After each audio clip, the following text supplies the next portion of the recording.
All right, guys. So I just want to mention now the format, how we're going to do these exercises. And I want to just answer a simple question that I didn't touch in the introductory. So the question really is, why do we go to the keyboard app? Why don't we just do these exercises on guitar?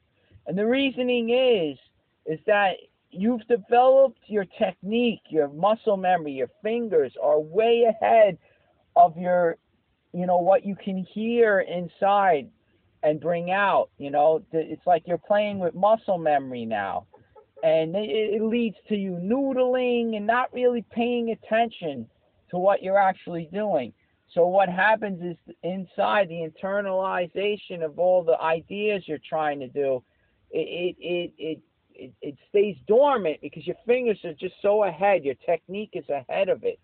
Okay, so we got to scratch all that. We got to get back to ground zero. So by taking a different instrument, in this case the keyboard, your fingers now, your technique, your athleticism, right, is all gone. Doesn't matter anymore. So your fingers are back at ground zero with the rest of your skills.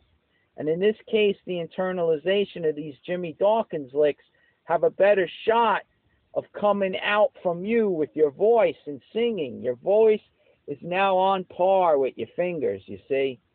And hopefully we'll be developing our voice and internalizing these ideas, and it'll catch up to where we are technically on the guitar. You see, that's what we want to do. So, that's it. I guess that's all there is really. And now I'll just go over the format of it. I'll play this drone. I'll play the idea 2 times so you can hear it. Then I'm going to sing to it. So you'll pick up the solfege names of the different intervals, okay? And like I said, there's only 5. So after a few of these, you'll start to memorize without even trying. Don't get nervous. Don't worry about trying to memorize these different names. There's only 5 notes. So there's only 5 names, right? So you'll hear where I place them, and then from there, I'll do 2 by themselves so you can hear the idea. Then I'll sing to it 2 times with the piano.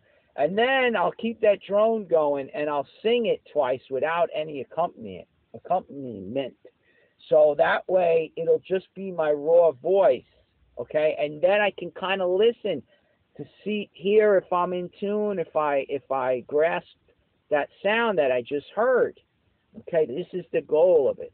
Now, and to finalize the finish, I'll just play the lick two more times, and that'll be a complete thing, right? And it's not going to take long. You're not going to be doing this for a long time.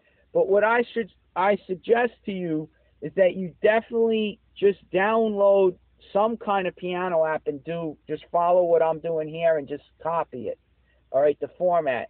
Because that way you're kind of like in control. You could go at your own pace. If you think you messed up, you could go back and listen to that interval, that note.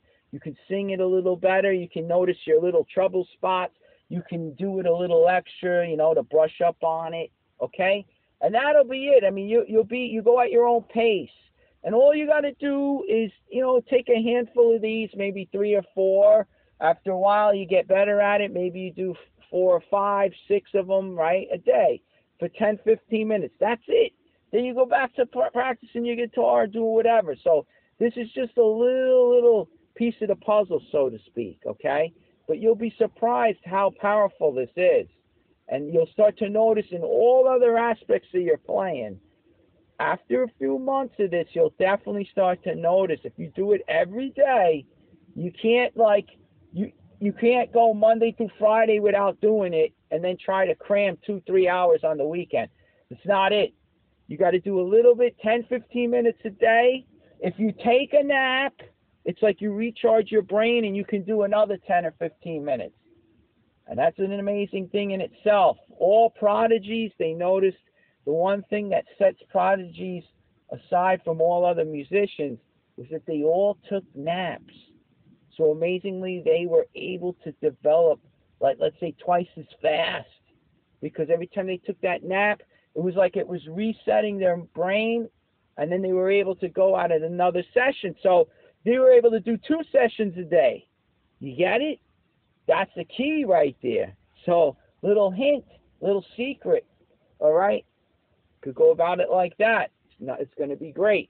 All right, so I guess that's it.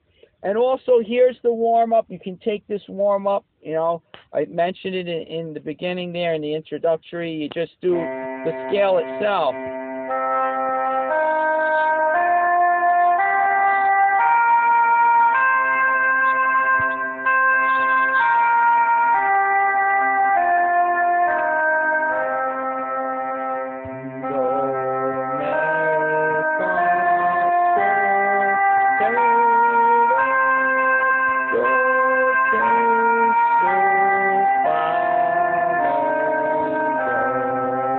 And then you go into then you can just go into the exercise, the one lick, you know, the one phrase. But you can warm up with that before you go into anything. You just go up and down just to get the sound of that minor pentatonic in your ear. And then you go from there. All right? So that's how we'll conduct ourselves, and good luck to you now, okay? And please stick with it. Do it every day for 10, 15 minutes. In 3 months' time, you'll see a huge, huge benefit of this, all right? Okay, good luck to you.